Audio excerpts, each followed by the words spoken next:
Well, you're welcome. Indeed, let's do the headlines. Thank you very much, Winfrey, for being in a hurry to get to the papers. But I'm sure that there's a lot of people out there who are in a hurry as well to know what the papers hold this morning. So let's get started. We're going to get started from the Sun newspaper today for a Thursday. And we have a series of headlines. Let's start with the big headline here for the Sun newspaper. Coup in Niger Republic. Cardinals, bishops, editors warn against military action. Libya is example of disastrous consequences of military option, say cleric. Military intervention will deepen Nigeria's economic crisis. NADECO US warns, and strategic engagement diplomacy should be applied, says the NGE. There are plenty of talks about how this will even affect us economically, as has been stated here in the headlines.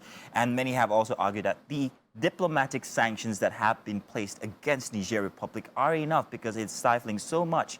There have been comparisons to the military might of Nigeria, and also on the other side, there have been a comparison to the military might of Nigeria as against Niger Republic. How it might be a good idea, but what would it do to our economy is the big question here.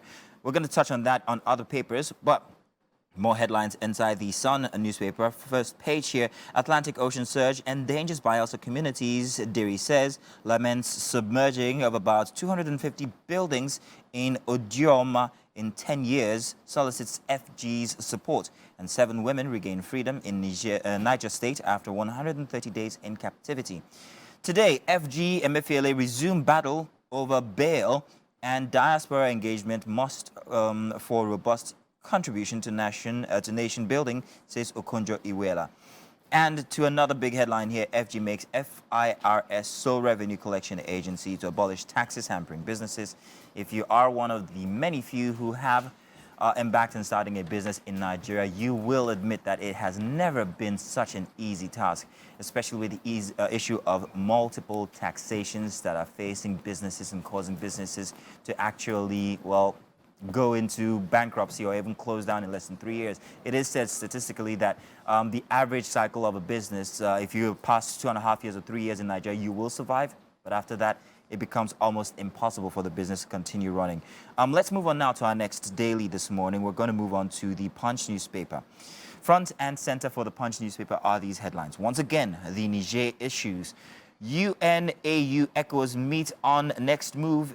NSCIA wants FG. Major decisions expected at Abuja meeting. Ex-Kano Emir Sanusi meets junta leader Tiani.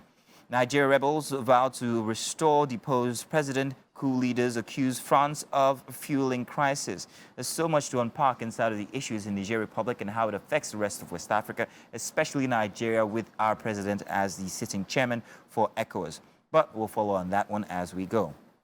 At the top of the Punch newspaper, FG may stop customs NPA 61 agencies from collecting trillions in revenue, and organized private sector divided as NACCIMA, LCCI opposed proposal. El Rufai, Wike meet Tinubu over ministerial confirmation. That has been in the news all through the week. And at the bottom of the Punch newspaper, FG to spend 341 billion naira on judgment debt. 4 Amateku officials dismissed for indiscipline, Ondo commander says. And finally, for the Punch, cooking gas price will rise next week, say marketers. There has been quite, well, let's say, an enjoyable issue when it comes to the price of cooking gas lately. Personally, I've enjoyed that, and I'm sure that a whole lot of households have. But with the increase, not sure exactly what is responsible for it, but I'm sure we will find out eventually. We've got the Daily Independence for a Thursday here, and our first headline says, further Nigeria devaluation, or Naira devaluation seen, now exchanges for 917 Naira to the dollar. FG may be forced to review FX liberalization policy, say analysts.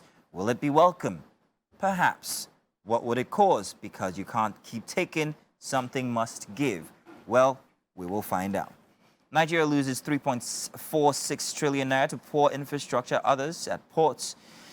Reps threaten to invoke powers against IPPIS. AMCON Budget Office, that on page 6. And Emefiele asks court to stop DSS from further prosecuting him.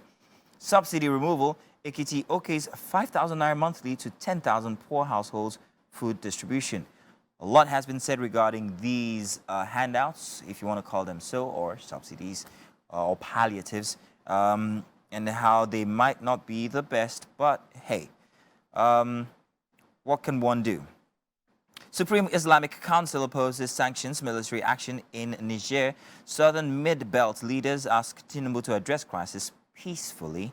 And Sanusi meets Niger Republic's military junta in Yemen. I think we covered that in other papers. We do have The Nation. I'm just going to run through the headlines for The Nation real quick.